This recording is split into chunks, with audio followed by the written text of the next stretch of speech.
berkali-kali kita pernah mendengar tentang bagaimana pengalaman menjadi guru yang terbaik dalam kehidupan. Tapi di praktik kehidupannya, banyak hal yang kita alami tidak menuntun kita pada pencapaian pengharapan.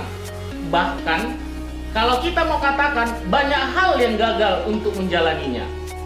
Jadi sahabat Asoy, bagaimana kalau pemahamanlah yang menjadi guru terbaik dalam kehidupan kita? Sebab hanya orang-orang yang mampu memahami apa yang dialaminya, itulah yang akan mencapai pengharapan yang diinginkannya. Bersama saya Sutrisno Dalimunte, inilah Tajuk Show, aspirasi, seni, obrolan, inspirasi. Asoy.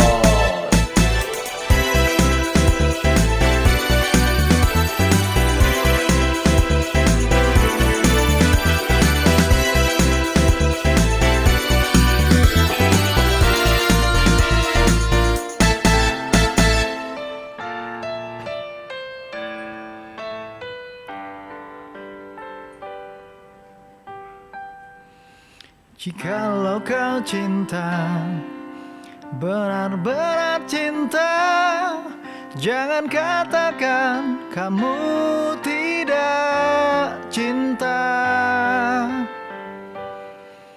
Jikalau kau sayang, benar-benar sayang, tak hanya kata atau rasa, kau harus tunjukkan.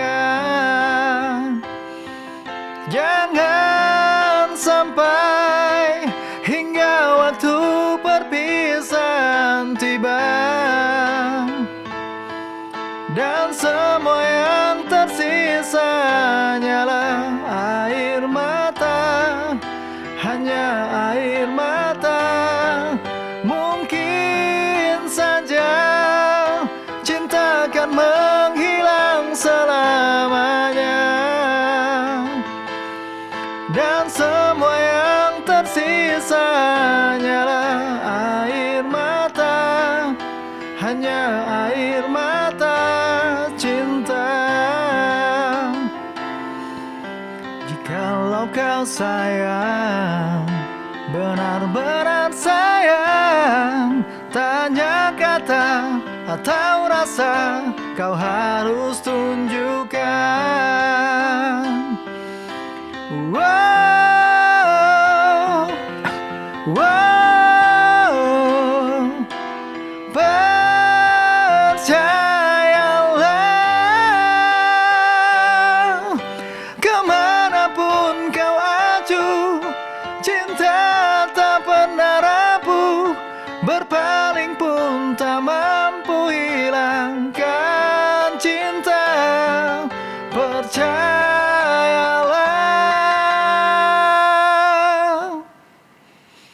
jangan sampai hingga waktu perpisahan tiba dan semua yang tersisa hanyalah air mata, hanya air mata. Mungkin saja cinta akan menghilang selamanya, dan semua yang tersisa hanyalah air mata, hanya air mata, hanya air mata.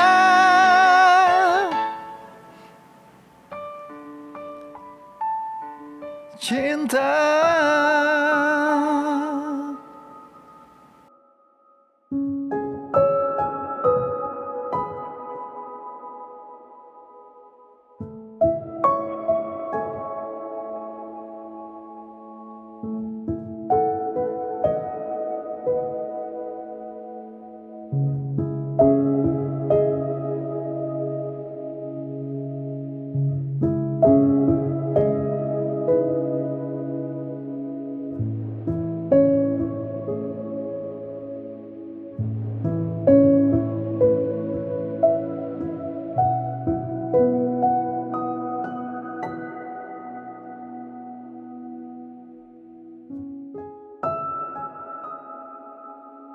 Salam perjumpaan kembali bersama Tajuk Show.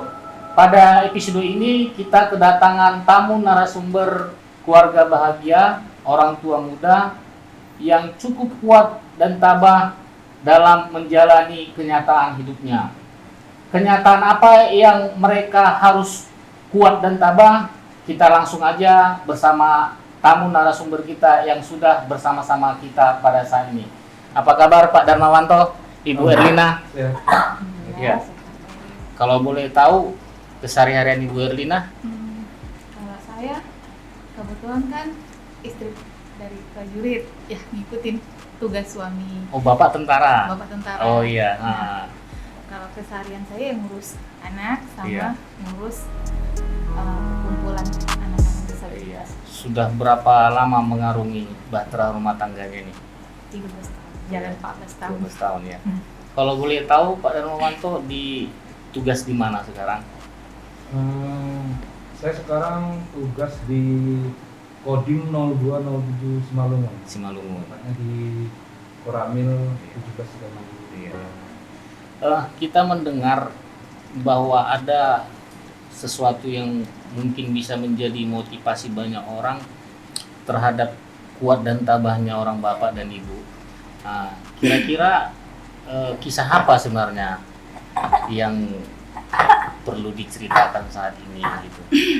Saya orang tua dari seorang anak berkebutuhan khusus, disabilitas berat dengan beberapa kelainan penyerta.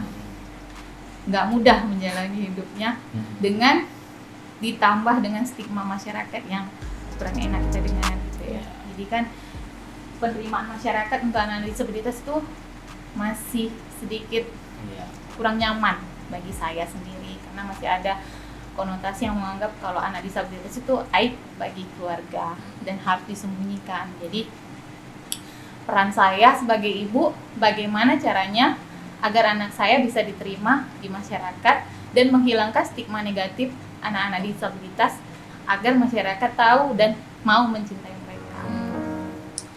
Anak yang ibu maksud yang udah bersama-sama kita saat Iya, ini? iya benar. Ini Najwa, usianya 12 tahun, 12 tahun. disabilitas berat, diagnosanya cerebral palsy, ada juga PJB sama delta triko. Iya. Selama 12 tahun dengan kebutuhan Najwa ini gimana ibu ininya gitu menjalani? Ngurus Najwa itu sendiri ya, tanpa bantuan siapapun, dalam artian orang tua juga tidak saya libatkan.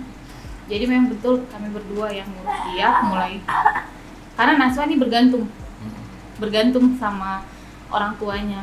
Itulah kategori disabilitas berat itu kan, ibaratnya makan, minum, untuk kebutuhan sandang pangan dia itu kita memang yang memenuhi dia.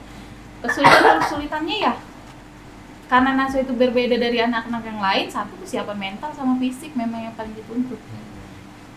Rahasia ibu tetap memberi perhatian terus kepada Najwa apa kira-kira? Banyak kan orang tua tadi ibu bilang banyak orang tua yang memiliki anak dengan kenyataan yang di luar dugaan justru anggap ini aib gitu. Benar. Tapi ibu sendiri kita salut gitu. Kira-kira selama Najwa menjalani hari-harinya, ibu bagaimana kunci kesabarannya gitu? Kami mengalir kayak air aja gitu. Tapi ada di satu sisi kita merasa down ya. Ada di satu sisi kita merasa nggak percaya diri, jujur pasti ada. Cuma kembali lagi, Najwa anak satu-satunya yang saya punya. Oh, anak satu-satunya. Yang dititipkan sama Tuhan sama saya gitu kan. Kalau nggak kita yang ngasih perhatian sama dia, kalau nggak kita yang mencintai dia, siapa lagi? Kita lah orang tuanya gitu kan. Cuma yang kejadian di masyarakat, anak-anak kayak gini malah dibuang dan diabaikan sama orang tuanya sendiri. Benar. Istilahnya orang-orang terdekat dia. Benar. Iya. Kesedek. Iya. Hal yang paling pergumulan paling berat ketika menghadapi hari-hari bersama Najwa apa kira-kira? Penerimaan. Penerimaan ya. Penerimaan. Nih, jadi gimana caranya kita menerima, gimana caranya orang lain menerima anak kita sementara kita sendiri nggak bisa menerima dia gitu ya. Nah, ada orang tua yang menelantarkan, itu bentuk penelantarannya gimana kira-kira menurut itu? saya kalau cerita ini pasti gimana ya, agak susah. Satu sisi saya takut setiap ucapan saya yang keluar menggoreskan hati si anak tersebut gitu ya. Dan baik di satu sisi lain biar dunia tahu. Kebanyakan anak-anak berkebutuhan khusus ini kondisinya kayak Naswa gitu ya. Ketidaksiapan mental orang tua, satu, mungkin pendidikannya juga, atau pernikahan dini orang tua yang membentuk dia kurang bisa menerima kondisi anaknya. Jadi mereka lebih memilih bercerai atau meninggalkan anak tersebut kepada kakek neneknya gitu. Ada juga yang memang orang tuanya sudah nggak ada, terakhir dia diurus sama keluarganya, bisa abangnya, kakaknya gitu kan. Tapi memang tidak seperti kalau orang tua sendiri yang mengurusnya gitu. Kenapa saya bilang menelantarkan? Karena kadang ada anak-anak yang dirumahkan, digudangkan sama orang tuanya sendiri. Lah, secara manusia, anak kan juga berhak hidup. Anak juga berhak merasakan seperti apa yang kita rasakan. Tapi kan pada kenyataan yang saya lihat ya, tidak semua yang saya lihat, tapi anak-anak ini banyak yang orang tuanya itu bahkan malu memilikinya. Yang saya lihat. Itu kacamata saya ya, nggak tahu kalau kacamata yang lain. Yang sedihnya saya malahan kita itu mengajukan mereka ke pihak-pihak terkait, misalnya ginilah, kan saya kan nih karena dia wadahnya kita komunitas yang istilahnya sudah sah di mata hukum, otomatis kan kita ada datangi dinas sosial untuk kesejahteraan anak-anak ini gitu kan. Nah, tidak terdata di dinas sosial tersebut, itu gimana coba? Tidak terdata di dinas sosial tersebut. Jadi kan peran pemerintah juga kan nggak ada di situ. Sementara kalau setiap tahun itu kan ada sensus penduduk. Tapi kenapa kok nggak tahu kalau di situ ada anak disabilitas? Jadi saya cari mereka itu bukan hanya dari saya pribadi, tapi jujur ya, dibantu sama teman-teman yang punya anak-anak berkebutuhan khusus itu kita dengar dari mulut ke mulut. Oh di sana ada, kita datang. Oh di sana ada, kita datang. Dan saya tidak kerja sendiri, didampingi sama teman-teman yang lain. Di sela-sela menjalankan tugas negara, pernah nggak secara beban pikiran mengganggu pemikiran Bapak terhadap Naswa gitu? Ketika memang ibu harus bersama-sama Naswa di rumah menjalani hari-harinya gitu. Iya, saya sempat berpikir begini. Najwa itu kan semakin lama semakin bertambah umurnya ya. Saya lihat dengan kondisi fisik yang makin besar, tumbuh kembang. Saya hanya berpikir begini, apakah bisa istri saya itu menggendong pada saat dia mau mandi, karena pernah terjadi pada saat itu mau mandi gitu kan Pak. Mungkin karena kondisinya sudah tidak kecil lagi, jadi pernah terjatuh. Itulah yang selalu ada di pikiran saya ketika saya itu melaksanakan tugas itu. Dengan kondisi Najwa yang sudah besar, saya berpikir apa bisa nanti istri saya itu memindahkan dari tempat tidur ke kamar mandi, kemudian kembali lagi, itu saja. Tapi ya mudah-mudahan dari tempat dinas saya, kesatuan saya, komandan saya itu selalu memberikan kemudahan untuk izin, berobat, dan semua keperluan yang menyangkut dengan Najwa, mudah-mudahan kita diberikan kemudahan oleh satuan kita. Itu bagaimana cara Bapak memberi pemahaman kepada atasan sehingga memang tergugah hatinya untuk ya kita bilang memberi sedikit inilah gitu kelonggaran. Itu bagaimana cara Bapak menyampaikan? Saya itu dengan istri selalu sowan setiap saya pindah satuan, misal dari satuan A ke satuan B, saya tuh selalu memperkenalkan diri dengan membawa Najwa dan istri saya ke komandan saya. Jadi dengan demikian beliau tuh lebih memahami, lebih real melihat kondisi anak saya, dan kita itu bisa memberikan pemahaman ke komandan kita bahasanya inilah kondisi anak saya, inilah diagnosanya, kemudian dia perlu rawatan setiap minggu, setiap bulan ke rumah sakit A, ke rumah sakit B. Jadi dengan demikian begitu kita nanti mengajukan izin untuk membawa Najwa berobat, jadi beliau itu ya bisa langsung meng-ACC gitu atau memberikan keringanan pada kita untuk berobat Najwa ke rumah sakit. Ya mungkin apa yang menjadi pengharapan Bapak dan Ibu boleh disampaikan? Saya nggak pernah minta anak saya itu jadi dokter, jadi tentara, jadi polisi, tidak. Saya hanya minta anak saya dicintai. Bukan hanya Najwa, anak-anak berkebutuhan khusus lainnya, apapun diagnosanya. Saya cuma minta itu. Saya nggak pernah minta yang lain-lain. Diberikanlah beberapa kemudahan akses kesehatan, pendidikan, sama kesejahteraan mereka. Jangan melihat sayanya. Saya masih mampu. Bagaimana dengan kawan-kawan Najwa di belakang saya? Itu sangat membutuhkan perhatian. Nggak hanya dari masyarakat, pemerintah juga ikut berperan serta. Karena kami ini hanya seorang ibu yang menginginkan anaknya itu bisa hidup umur panjang. Kami nggak pernah punya harapan yang lain-lain. Itu saja sih yang saya minta. Itu lagi, jangan ada sempat diskriminasi anak-anak berkebutuhan khusus. Mereka sama seperti kita. Mereka berhak hidup, mereka berhak merasakan kebahagiaan sebagai anak-anak yang tumbuh kembang normal, yang tumbuh kembangnya secara normal. Kalau melihat mereka di jalan, sayang, seperti ada kata dokternya Najwa bilang sama saya, kalau kamu ingin dekat surga, cintailah anak-anak surga. Siapa anak-anak surga itu? Anak-anak khusus. Jadi titipkan hanya untuk orang-orang yang memang istimewa. Itu aja, Pak. Dari Bapak, kira-kira?